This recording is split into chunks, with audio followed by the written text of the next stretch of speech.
ঈদে অন্যান্য শিল্পীরা যখন একের পর এক নতুন কাজ নিয়ে ব্যস্ত, তখন ছোট পর্দার পরিচিত মুখ সামিরা খান মাহি ছিলেন অনেকটাই নীরব। তার অভিনীত পুরনো একটি নাটক প্রচারিত হলেও নতুন কোনো কাজ সেভাবে চোখে পড়েনি। তবে ঈদের সেই নীরবতা ভেঙে সমালোচনার ঝড় উঠেছে অভিনেত্রীকে ঘিরে।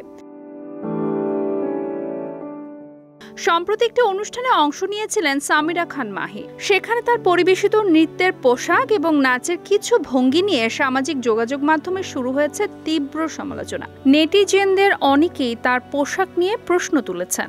কেউ মন্তব্য করেছেন নিজেকে যেন বলিউড অভিনেত্রী মনে করছেন, আবার কেউ বলেছেন তিনি এখন নাটকে অভিনয় করেন এবং তার একটি দর্শক শ্রেণী তৈরি হয়েছে।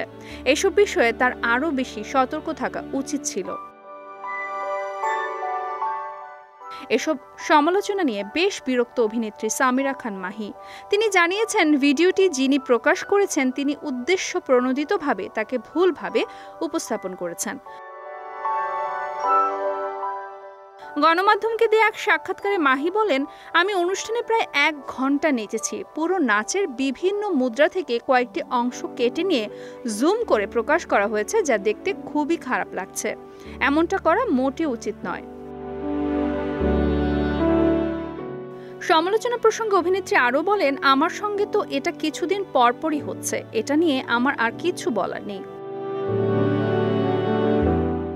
পোশাকের সীমাবদ্ধতা নিয়ে মাহি বলেন, আমাদের তো নিজস্ব কস্টিউম ডিজাইনার বা মেকআপ আর্টিস্ট নেই যে চাইলেই নিজের মতো করে সবকিছু করতে পারবো।